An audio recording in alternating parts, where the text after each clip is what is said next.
Are you ready to take your moving company to the next level? Then you won't want to miss the Grow Your Moving Company workshop, hosted by MOVEITPRO. This 2-day event is packed with insights, strategies, and tips on how to streamline your operations, maximize your profits, and take your business to new heights. At the Grow Your Moving Company workshop, you'll hear from experts who have been in your shoes and know what it takes to succeed in this competitive industry. You'll get insider knowledge on how to generate leads, close more deals, and build a brand that sets you apart from the rest.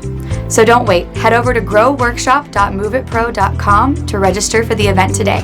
That's growworkshop.moveitpro.com. We'll see you there. Welcome to the Moving Company Owners Podcast, where we dive deep into the world of moving companies and the people who make them run. From industry leaders to successful moving company owners, we explore their stories, strategies, and insights to help you grow your business and take it to the next level. Whether you're just starting out or a seasoned veteran, this is the podcast for you. So sit back, relax, and get ready to move your business forward with your host, Jason Bergenske. Hey guys, Jason Bergenske here from the Grow Your Moving Company podcast. Today I have Matthew from AKA Moving on with us. I just wanted to welcome you to the show, Matthew. Hi, thank you so much for having me on. I appreciate it. Perfect. So typically, obviously a lot of our viewers have already heard these with other moving companies, so they kind of know what to expect. But typically what we do is we're going to ask you a bunch of questions, kind of hear your story, hear how you got in the moving business. Find out tips that you have that you've learned from owning your moving company, and things that you can just share with the listeners. So typically we start is the most interesting one is, how did you get into the moving industry? Well, I've worked for multiple companies already in Montreal, and I saw how they worked. And to be honest with you, I found a lot of the bosses already were also quite rude to me. They didn't appreciate the fact that I was coming in and doing everything right. And if not, they were very much into micromanaging and anxious at the same time. I find that to be very present in most bosses in the moving industry. So it actually just led me to do my own thing. When what happened was, during COVID, I lost one of my jobs, which was making a lot of money at that time. I was working as a model while going to university, studying finance and a minors in computer science and AI and deep learning algorithms. And what happened was, I ended up finding a truck that really suited my needs. It was actually all the way in Ontario. It wasn't even in Quebec. It was a 13-hour drive. And on top of that, all the transportation to get into, for instance, the buses, because, if you're going to get yourself a truck in Ontario, you have to get to Ontario and then you have to drive back with it. So I was like, okay, bus, can't do it. You can't do a train. All we can do is a car, but I have to leave my car there. So what I ended up doing was just seeing this ad on Facebook Marketplace, taking a car from budget and driving it all the way to Ontario. And then I saw this guy, and the truck was a unique truck because it had all the three requirements that I wanted to buy a truck. And the first requirement was it had to be a Hino, under 300,000 kilometers. The second one was, I wanted a truck that somebody wasn't just going to throw out and then buy a new truck. This person was somebody who was either getting into the larger trucks from the box truck, the 20-foot box truck, and was just uninterested in having it anymore. It's running. He did the mandatory maintenance, but then he's like, I want to get the bigger truck. I want to make the more money. And that was the second requirement I had. And when he said that to me, I was like, oh, this is great. And my third requirement was it did not have a DPF. So a DPF can be very expensive for most trucks, and most trucks over the year of 2009 for typically have DPF, and that can run you $5,000 to $10,000 easily, and up if it breaks down or there's issues, and there's always issues with DPFs. Sure. Well, that's great. So it sounds like you got a great truck, and that's pretty much what got you started. Yeah, it was funny because I got this truck and then I had to drive it 13 hours back after giving it like a 30-minute test drive and spending a few $100s to get to Ontario with a rental car off a Facebook Marketplace ad. That's awesome. And so at that point, then, is that when you created the company, or was the company already created prior to getting the first truck? No, I created only after I got the truck, because you have to own a truck. You need to have a registered company. You need to get the insurance and everything for the truck. So you need to be registered or incorporated. Sure. And so tell us a little bit about your name, the moving company name. So my name is AKA Moving, and is also known as Moving. And funny thing is, I actually started as IKA Moving, and we kind of made a logo like the IKEA logo. And I was like, no, it's gonna get people's attention because everybody knows IKEA. So IKA sounds like it. Maybe they might mistaking us and use our services. But what happened was everybody kept calling us AKA, and then some lady says, also known as, like, so smart. And I'm like, oh yeah, that's what we're called. I changed the name. So tell me a little bit about. So obviously the company's been open now for a couple years. What's the majority of your guys' business? Are you doing mostly residential? Are you doing commercial? Or are you doing both? Kind of tell me a little bit about your clientele.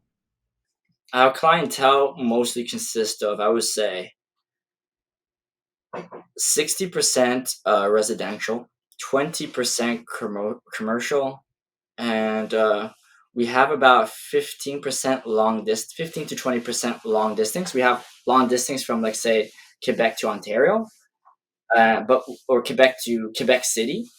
But then we have long distance, which we do too, and we ship stuff out to British Columbia, and we ship stuff out all the way to gone to Lebanon, Saudi Arabia, Germany. Done some really far away moves. That's really neat. And so tell me, what are a couple things that differentiate your company from, say, the other, I don't know, moving companies that are around your area? If a customer sees you, you being the owner of the company, you obviously know, other than them getting you with the move, what are the benefits of using AKA Moving? So one of the biggest benefits and why I love AKA Moving so much is that we have a 90% retention on all our employees. So employees that are good, we give them good pay, we take good care of them, and they stay with us for years. And I'm a different type of boss from all these other moving bosses. Like, I don't micro manage them as much, so they're not as stressed doing a job. I kind of get already good people with experience, and then we work them up, and they have good personalities too. So another very important thing. I've been with I've been in this one company where I'm my second, third day on the job, and the one of the employees drops the crack pipe next to the customer, like, just some crazy stuff. One time, one the boss was missing one employee for another company. And you know what they do? They went to the homeless shelter and picked somebody up and brought them. Like, I saw some funny things. And for me, I've started off, not having too much jobs. So the goal was to always give high quality service. And what I decided to do, which is different from other moving companies starting off, was I wanted to become a high end broker for all the top moving companies in my local area. And because I gave such good service, I was like really on top everything. I ended up matching with a few companies that ended up giving me so much job. So at the beginning, I was AKA moving, but I was never AKA moving for like well over a year for most of my customers. And I was different companies. But the thing was is that I had such a steady stream of revenue coming in that I was able to maintain good quality employees early on. I'm not uh, finding one job for that 2 weeks and then rushing on Kijiji to get myself an employee for that day that I don't know to do that job. Like crazy things that happen in the industry if you're not prepared and you don't know that company. And you're on like Facebook Marketplace or like Kijiji trying to get yourself a cheap moving company, you're gonna get, the shit. Attention, moving company owners. Are you tired of managing your business with spreadsheets and pen and paper methods? Do you want to streamline your operations, increase your bookings, and look more professional to your customers? Then it's time to switch to MOVEITPRO software. Our cloud-based platform provides everything you need to manage your moving company in one place, from booking and dispatching to payment processing and customer communication. Plus, with features like GPS tracking, real-time notifications, and detailed reporting, you'll be able to optimize your operations and take your business to the next level. So what are you waiting for? Visit www.moveitpro.com to schedule a free demo today and see how we can help you move your business forward. And so when you had first started, you had done some third-party work, I guess, so it sounds like, where you're getting work from other companies. And that helped keep you busy, which was good. Exactly. And also what I wanted to do was make the company more of a company that prides itself on quality. So my goal of a moving company was actually to help your moving company grow. It wasn't really about my company. It was about their company. And I created all these cool incentives to get companies to work for me, for me to work for them. And by doing so, they saw our quality, the top-notch stuff that we were doing, and they were like, all right, and kept giving us jobs. Well, that's good. So to give the listeners a little bit of an idea of the size of your company, do you mind telling us, as far as how many trucks you have now that you're running, how many guys you have going out in the field? Give us an idea on that. Yeah, sure. So my first truck I started off with was a 20-foot truck, a little older model, as I mentioned. From that, I was able to get my second truck, which is a brand new Hino, and it has 0 kilometers, 22 feet, not 20. I believe the best moving trucks are 22 feet moving trucks, nothing smaller than that. Like for our 20-foot moving truck, if there's a few items that are not that are left behind, I take the loss and I go pick it up for them. And I'm okay with that. I take off the travel time for the second, you know, and I do that because I believe that 22-foot trucks are the official moving trucks, and I try to maintain that quality in our moves. We don't want to come in. We get people telling us, "Oh, is it a van that's coming? Is it like a crazy stuff?" That's interesting. Yeah, because obviously you're in Canada. Here in the States, there's probably the most common size truck is usually a 24-foot box truck, which is probably really similar. And that's the majority of the ones that people here use. So that's awesome. So Okay, tell me, so is it the class 3? so here for a 24-foot, even with air brakes, you wouldn't need a CDL license, which is what they have here. I'm not sure what it is considered when you're in Canada. Obviously, there's different laws there. Is the class 1 is for the semi trucks. Class 3 is for the boxes 24 and up, and class 5 is just for the box trucks. Yeah, so here in the States, it's different. They call it a Class A, Class B license. There's instead of it being tiered like how it is there, it's depending on the license of the driver, and it's Class A, Class B. Yeah, so that makes sense. The truck's larger to the class of what the driver. Like Class A is for semi trucks. Semi truck drivers, they have to have a Class A license. Yeah, so if you have a 24-foot in Montreal, you can definitely charge more money for that because it's a larger truck. Fantastic. So tell me, as far as marketing channels, you've grown, it seems like quite a bit. Just since COVID, obviously that's when you opened. Some would argue that's probably the worst time to open a business. I would argue that it's probably the best time to open a business. It was the best time. Because if you can survive through COVID, you're going to survive through anything. it really wasn't even just the COVID. I mean, and the transport industry was hot during COVID, and that was because of all the incentives the government was doing to keep the economy up. So if anything, now is the worst time in my opinion. We're getting a massive slump, you know. Yeah, homes aren't selling as much right now with the interest rates being higher. I assume the interest rates they follow suit pretty much in Canada there also. So with people not moving homes as much, obviously, or selling homes as much, they're not going to move as much, but it'll change. I was running J&J Metro Moving and Storage, the company that my family founded back in the '60s, uh, during 2008 here in the States, which would have been what was the recession here, and we all thought it was the end of the world.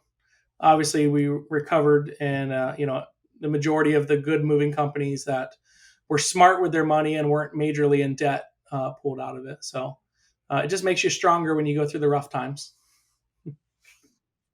Yep. So tell me a little bit about the marketing stuff that you guys have done to be able to grow, and tell me like the positive ones, so the ones that you guys love, and then I the would ones tell that you the you, most I tell you the most positive one, all right? And this is something you can't do anymore, unfortunately, because the I guess Facebook's AI is like it catches everything now. But if I told you that for every $5 you put in for marketing, you get $1,000 guaranteed, would you believe me? yeah, that sounds too good to be true. Exactly, right? Exactly. Too good to be true. I found that marketing channel and I ran that thing dry. I didn't even care at that point. I had so many jobs that I was just like, I was refusing people. It made no sense, and it was just because at one point the Facebook algorithm was not picking up certain keywords. So you're able to when people sell on Facebook marketplaces couches and stuff like Hmm. that. Well, you're able to put up for a moving service, which is a service, right? And it's Hmm. kind of not good for the. I think you're not really allowed to do that because they shut Sure. you down. But at 1 year they just let me post, and it was my first time. I never read the terms and conditions, so I had a full year of spending $3-4 on my credit card to boost this post up and have 30 people call me off $5. You know, doesn't I had too many phone calls. And I was just like, let this guy go. I didn't even Yep. care at that point. I had so much, but then one day I go on it and I look at it and it says, "Oh, my post violated the terms and conditions of Facebook." I was like, "What? Why?" And then I was like, "Oh, I'm not allowed to post any service jobs." Oh, okay. That's weird because when I looked it up on Facebook Marketplace, I saw people posting, so I just followed suit, right, and Yep. posted it. I had no idea, you know and then and then after that it was pretty much over, and I go take a look from time to time. 90% of all those companies are there, they're not there anymore. There's still a few people I see every year that are up Hmm. there, and I have no idea how they stay up there. I thought about it, but I think what it has to do with is I think they just have a very old Facebook account, and they haven't been flagged yet because of how they're putting up the pictures but not using the keyword for the for when you ask for like moving, you put Sure. something else up and then have that picture up there. But Yeah. yes, that was a really good marketing channel, and X one that came and one that left. Yeah. So how are you marketing currently? Now I found the painful route of Google Ads. The expensive Yeah. one. Yep. Oh yeah, very. When I look back at my old Facebook ads and complaining over $5, and I was like, wow, it was too good to be true. It's just too good to be true. Oh man. And Yeah. so when you first started the business, did you take investments from anyone, or you kind of bootstrapped it and put it all together, bought the first truck your own, on your Oh own, and yeah, just I started it? totally bootstrapped it myself because I had money coming in because I was working as a model and I was making like $300 an hour. So it's just like and then it all stopped, so I was just like, Yeah. oh man, I gotta find a way to make money. Yeah. And how did you figure out what to charge when you'd send, obviously your employees out when you're doing estimates and stuff? Did you kind of shop around, or you kind of just knew what it already was because you had been doing some stuff, or? Oh yeah, I worked in so many moving companies. I heard all the little ins and outs. It was just like an everyday thing now. So I just quote It it was as I easy. know what everybody else is doing, what everybody else would say. And my only little trick, I guess, was just to give better customer service and be able to be able to give extra free little things with their move. Just to say thank you, like I'm not here to price gouge them. People always say, "Oh, thank you so much for not charging me that or this," and I'm like, "Yeah, we're not here to get rich off you, Yeah. You're not like Yeah. that one customer we got for the month that we need to get rich off. Yeah. We're just here to make sure that you get a good service, and we appreciate when you refer somebody to us because you really appreciate our good values that we have as a company." Are you a moving company struggling to keep up with customer calls? Let Lion's Den Booking Service handle your overflow, after-hours calls, or even the entirety of your sales. As a call center booking service, we're dedicated to helping your business thrive. With years of experience and a commitment to customer satisfaction, we'll make sure your clients receive the best possible service. Trust us to take your business to the next level. Contact Lion's Den Booking Service today. www.lionsdensales.com. What are one or two big mistakes you've made since you created the company, and lessons learned? And that being said, and I always kind of say this when I ask that question, it could be a mistake that you would do over again, or when you wouldn't. There's a lot of mistakes I've made in business that I would do again over and over and over because they're what got me to where we're at now, if that makes sense. Yeah, so But I'd love definitely to. my biggest mistake possible was I sucked totally at accounts payable. I was so bad at accounts payable. I would just like go on. I would do big moves, Mhm. and I had nothing showing that they owed me anything. So I was just lucky that everybody liked me and nobody knew I was price gouging them. That they always paid. And then I had this one guy. He owned a restaurant, and I should have known because he was telling me like shady things like, can you bring all my restaurant stuff into the warehouse and I'll just pay you monthly under this name. And I was just like, I think this guy's doing a bankruptcy and stealing everything. Oh, geez. So Yeah, that's what I thought. So the accounts So receivable was the biggest mistake, which makes sense. I mean, you gotta manage the money coming in and the money going out. yeah, so when I charged him for it, he totally never paid me, and he gave me a fake name and everything, and I didn't have any thing for him to sign or anything like that. So I was like, oh man, that's a lot of money. Be down. Yeah. I paid all my employees. It's like a lot. So what I did was I went to where his restaurant is, and I met one of the big owners that owns everything, and I got his information, and I got his house number. I was like, okay, good. And then I went all the way down to his house at 10 o'clock at night, and I knock on his door, and I'm like, oh yeah, I'm supposed to speak to your father. And the son lets me in it's like opens the door, and I'm like, oh, I'm in. And when he goes to speak to the father, I just like let myself in. The door is open, right? So I go in, and I jump on the couch next to him with this $10,000 couch and his $1 million house and his $100,000 home stereo TV room that he has. And I'm like, so what's up? Where's my money? Oh, geez. Yeah. Did he pay you Yeah, he did. that day? We made a little contract that Yep. day, and I guess he was didn't want to get too embarrassed around his Yeah. family or something like that. So Well, that's uh, good. That's good that he, everything was down in a document that yep. you're supposed to do to get paid, and I was okay. I was like, checkmate, I win.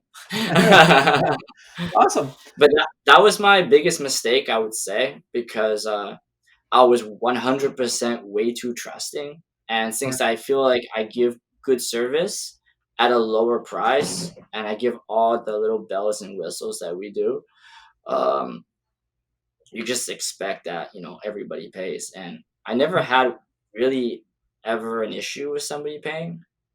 So it was my first time. Sure. And except that it was a really rich person than a really poor person. Yeah. Like, this guy was filthy rich. Yeah. I thought I was at the Taj Mahal or something, It was nice. Yeah. Well, the good thing is, obviously, you learned from that, and luckily, you got paid, which is good. And then you probably operate your business a little differently now when you're doing your contracts or your bill Yeah, of ladings and stuff, and everything, making sure everything. everything's The anxiety that I had made me change everything right yeah. away. Well, especially when you're a newer company. I mean, that's terrible to have someone that owes you a significant amount of money. And that's exactly right. I mean, you paid your employees, you paid for the truck, you paid for fuel, you paid for everything. And then to have someone stiff you out of money, not only because they couldn't afford it, because they could, but just because I guess he felt like he didn't need to pay you. Which is terrible. I think he was just a really savvy businessman, and he looked at me and he says, this guy's not that smart. That's terrible. That's That's terrible. probably what happened. He was a smart person. I could tell you. When I first met him, I could feel he was a very savvy businessman. Yeah. Cool. All right. So typically I'll ask 6 questions. I call them quick fire questions. They're not as much related to the moving industry. They're just more about you. So the first one is, what's the best piece of business advice you've ever received? I guess the best piece of business advice I've ever received is organization, and that is filing everything. Everything needs to be filed, and when stuff happens, just take it out of the files, and it's already there. It takes you like 4 or 5 minutes, and the amount of appreciation I get from that is like it's a lot. I like it. That's good. Cool. And what's one attribute or characteristic of you think a successful founder or owner of of a company? It's the visionary. You got to be a visionary for sure. Very good. What's your favorite personal productivity tool?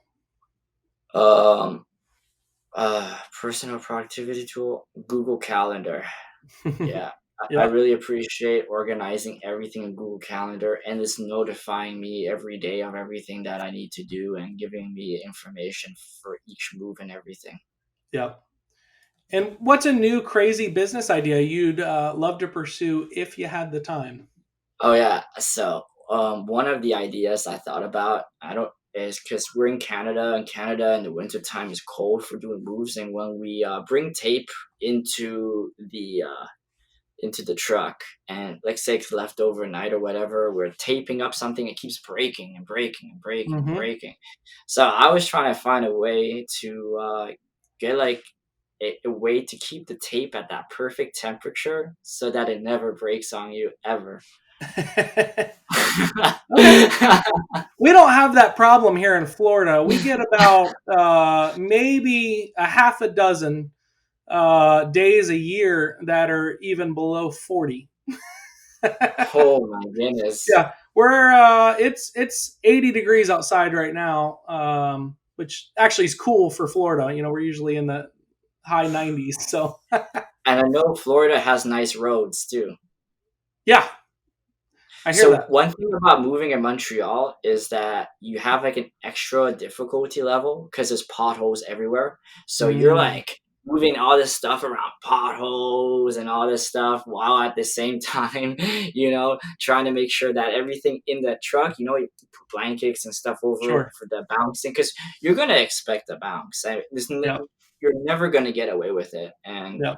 even the bridges, I don't know what's going on there, but like when you go over from one part to the next in USA, it's just as smooth. But when you go over from one part to the next, it's like boom, and like you can't escape it. It's just gonna happen. Yeah. It's funny. So yeah, So what's an the road can be interesting? Oh, you're good. What's an interesting fun fact about you that most people don't know? I spent 2 years in solitude and just meditated for 7 hours every single day. For 2 years. That's a long time. Yeah. Yeah, it was. I put myself in solitude. There was nobody around. I was like in like a little ashram type of thing, Yep. and there was no talking for 2 years, Wow. and I just was quiet. Interesting. What's your most important passions outside of work? Mm, I would say investing and utilizing artificial intelligence and big data to analyze stock market predictions. Cool. Well, perfect.